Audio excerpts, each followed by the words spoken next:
Humanitarian organizations have denounced the deteriorating conditions faced by Palestinian prisoners in Israeli custody, with the situation being described as appalling and unacceptable.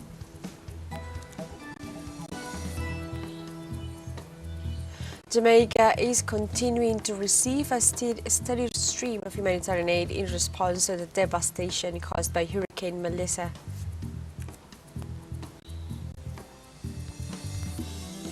And India has launched a communication satellite from the Satish Dhawan Space Center in Spihirakota. Hello and welcome to From the South. I'm Alejandra Garcia from teleSUR Studios in Havana, Cuba. We begin with the news.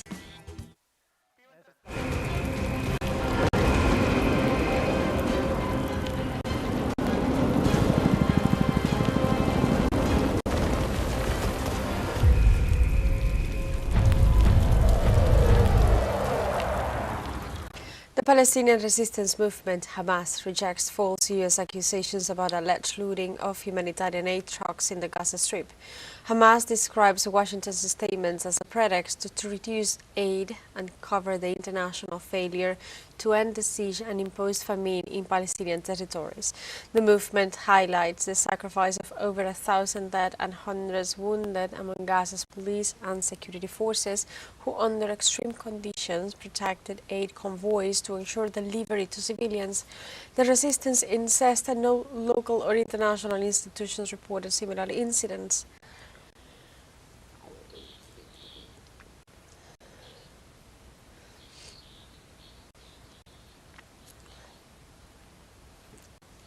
Humanitarian organizations have denounced the deteriorating conditions faced by Palestinian prisoners in Israeli custody. According to the Commission on Detainees and Ex-Detainees, the health of prisoners is deplorable and they are subjected to repeated beatings and repression. They point out that the prison administration frequently transfers them without prior notice, creating tensions within the wards. In this regard, humanitarian organizations demand an end to the abuses against Palestinians and that their social and legal rights be enforced in accordance with international law.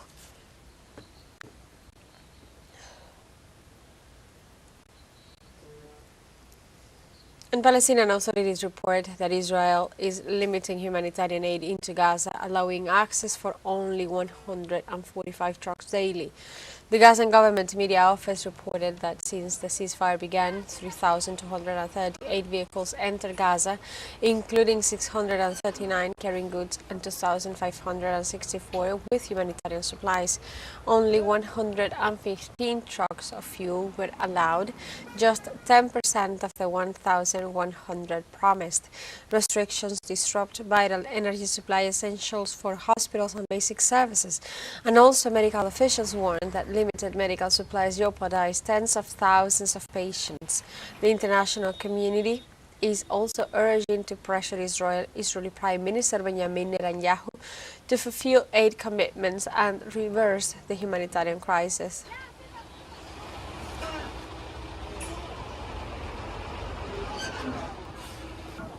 In other informations, in southern Syria on Sunday, there were reported brief combats between armed groups and military forces affiliated with the de facto government.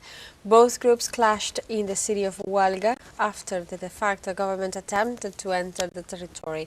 At present, the total number of casualties or injuries is unknown, and also tensions have increased in recent days due to military deployments in the west and north of the country.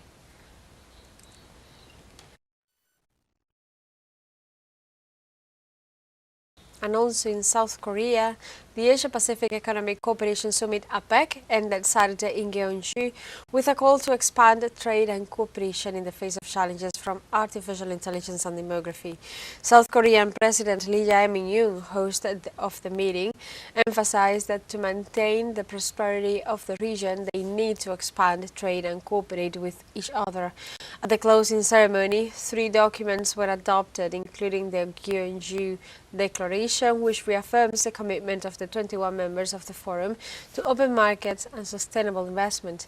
The second day of the forum was dominated by the debate on the disruptive effects of artificial intelligence on employment and education, as well as the role of culture and creativity as alternative economic drivers.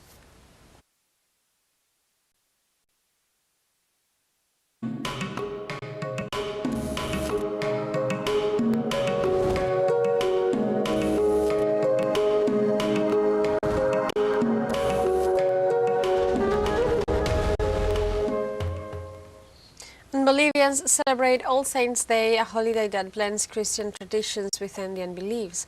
Bolivians honor their deceased loved ones who they believe returned to the world after living on November 1st to share a feast in their honor. Family members set up a special table with food, drinks, and homemade bread in also memory of the deceased, and on November 2nd they say goodbye to the spirits with songs and prayers. Also, the Departmental Police Command will deploy 2,000 officers to the cemeteries of La Paz and El Alto with the aim of preventing accidents and protecting visitors during the festivities. And in Palestine, with an eye to the future, on October 31st, 2025, the Gaza Strip concluded the first edition of the International Women's Film Festival, an act of cultural resistance that was born amidst the ruins and established itself as a symbol of life and hope. The closing ceremony took place in Der Al-Bala, the heart of the enclave, and marked the end of an intense week of screenings, dialogues, and tributes to Palestinian creativity. The evening began with the Palestinian national anthem, followed by speeches by founder and president of the festival, Esaldin Shaal, the Secretary General of the Journalists Union, Ahmed Farhawana, and the president of the General Union of Cultural Centers, Yusri Darwish.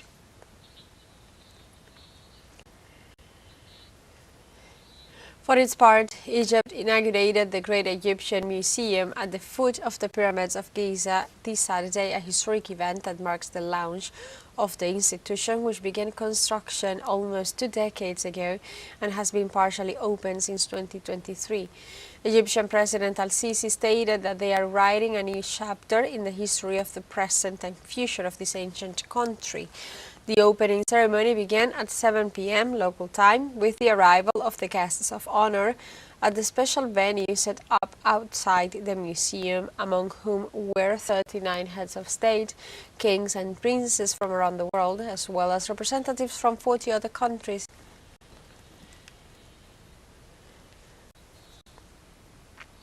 And now we have a short break coming up. But first, remember you can join us on TikTok at teleSUR English, where you'll find news in different formats, news updates, and more. We'll be right back. Stay with us.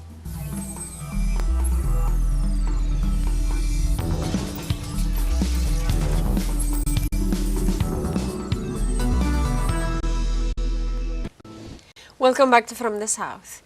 In China, a thick fog covered much of the north and east of the country, causing traffic disruptions and the temporary closure of several highways in at least 3 provinces.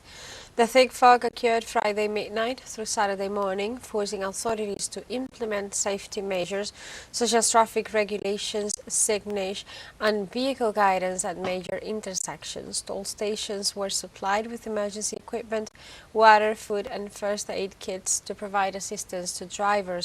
With sunrise visibility gradually improved, and the alert was lifted by midday.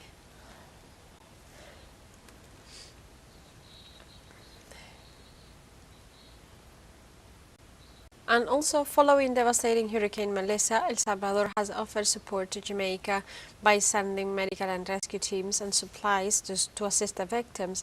The plane carrying the aid departed from San Oscar Romero International Airport with emergency equipment needed to deal with landslides, floods, and rescue in confined spaces, as well as food and medical supplies. El Salvador Fire Department chief said that the multidisciplinary contingent is made up of over 300 people trained in emergency response.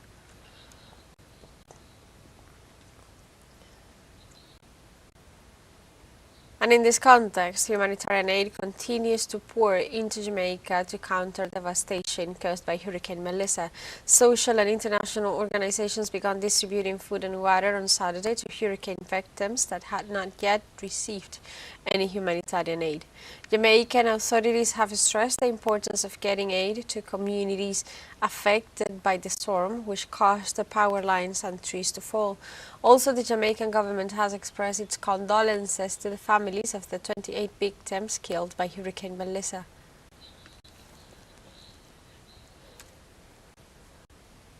And in other topics, in Kenya, the death toll has risen to 22 following a landslide in the west of the country.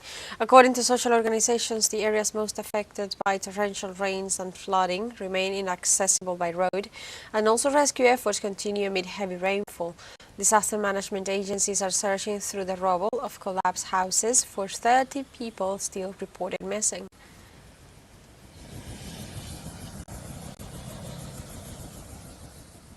And Brazil is reporting decreased deforestation after a decade fighting climate change.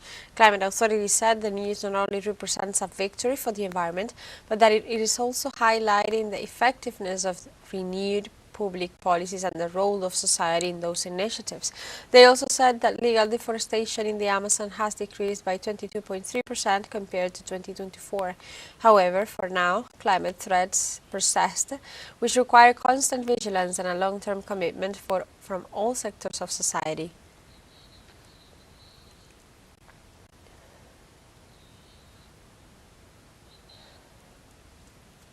And India has launched a communication satellite from the Satish Dhawan Space Center in Sriharikota.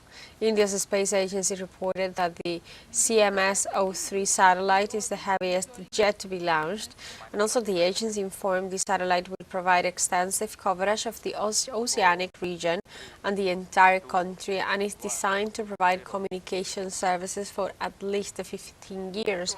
Authorities say it will improve high-capacity bandwidth, connectivity, and enable transparent and secure communication between ships, aircraft, submarines, and other vessels.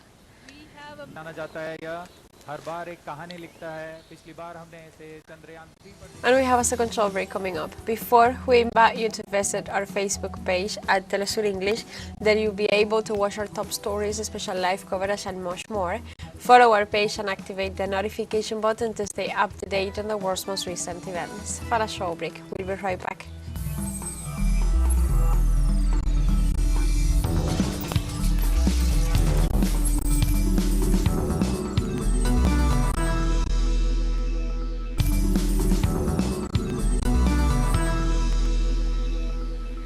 Welcome back to From the South. In Venezuela, the Nocturneando Festival closed its 9th edition with an attendance of over 50,000 people. More than 200 artists performed on Saturday in the municipality of Chacao in Greater Caracas. At least 12 stages were set up in the historic center of Chacao so that people could enjoy a variety of musical performances. In the premises there were health, police and civil protection officials to ensure a safe space for all of the attendees.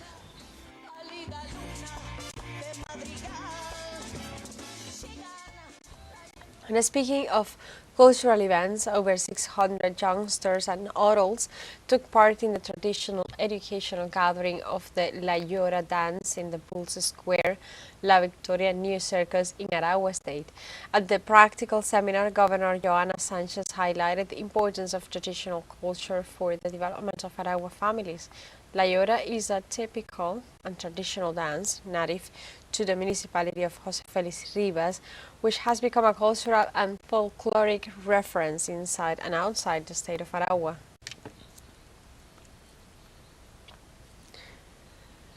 And on the baseball scene, the Venezuelan Professional Baseball League confirmed its popularity after drowning in a crowd of over 32,000 people to the first game between the Caracas and Magallanes Tams, held at the Monumental Stadium in Caracas, a game that was like a celebration for fans, which is evidence as well of the Venezuelan people's commitment to the promotion of sporting events.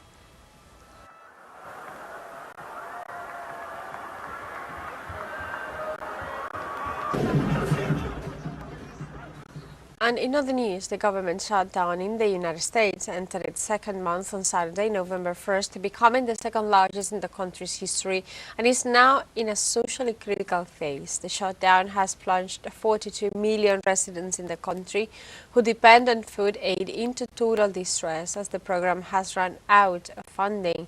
The political crisis between Democrats and Republicans in Congress is having a devastating impact as the Supplemental Nutritional Assistance Program has announced that it is running out of funds, so its activities will have to be interrupted shortly. After the news broke out, the country awoke to long lines of people waiting to receive free food at food pantries and drive-through distribution points.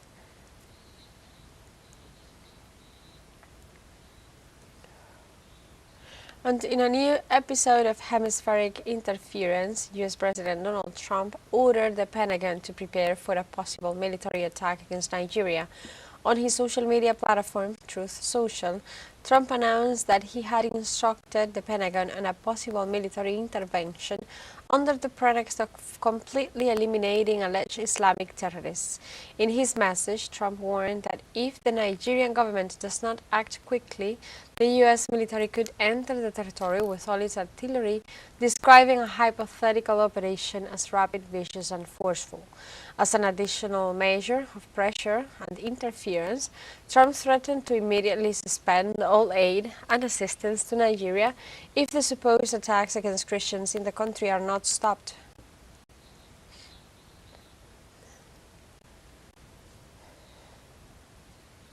And also in Africa, the government of Nigeria rejected U.S. President Donald Trump's accusations of alleged religious persecution, describing them as inaccurate and politicized.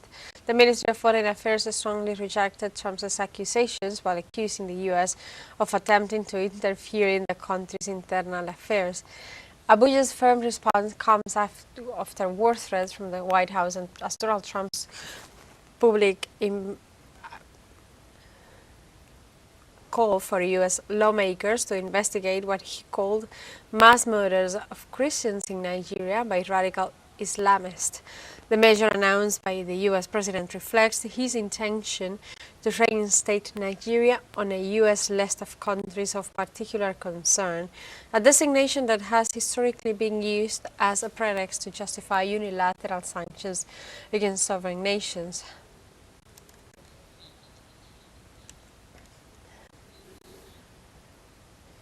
And now we go to the United States. The U.S. government has confirmed that the delegation that will travel to Brazil for the climate summit beginning on November 10th will be made up of second or third year figures. A little over a week before the United Nations Climate Change Conference COP30 to be held in early November in Brazil, the United States has announced that no high-ranking officials will travel to participate in the international forum. Washington's position is in line with the policies of U.S. President Donald Trump's second term, who is more interested in promoting the use of fossil fuels and is a strong detractor of the climate agenda.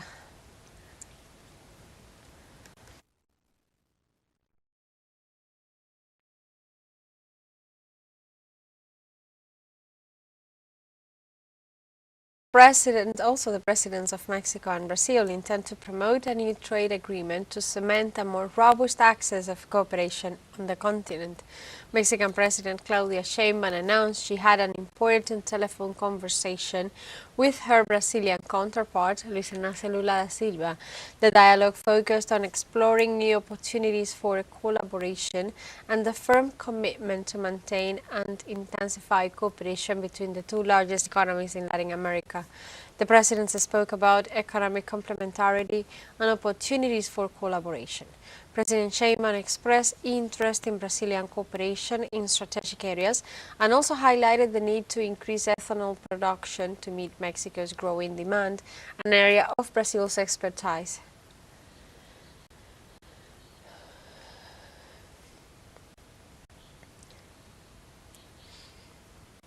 And now we stay in Mexico. At least 23 people have died and another 11 were injured in an explosion at a store in Sonora. Sonora Governor Alfonso Durazo said the blast occurred in the center of the city of Hermosillo and that unfortunately several of the victims were minors. He also said that a comprehensive and transparent investigation is underway to determine the causes of the accident and find those responsible. Police have ruled out the possibility of the incident being an attack or an act of violence against civilians.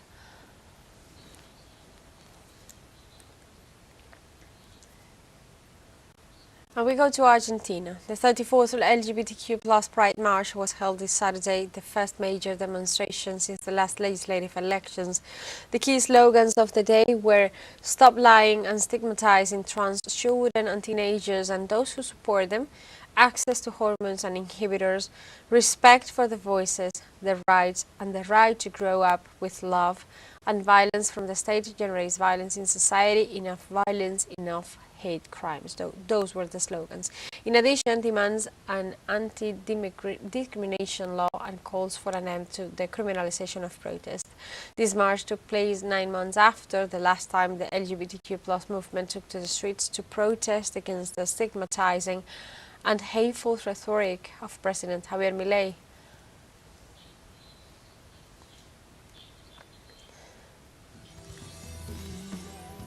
And like this, we have come to the end of this news brief. Remember, you can find these and many other stories on our website at telesurenglish.net. Also, we invite you to join us on social media. We are on Facebook, X, Instagram, Telegram, and TikTok as well. For Telesur English, I'm Alejandra Garcia. Thank you for watching.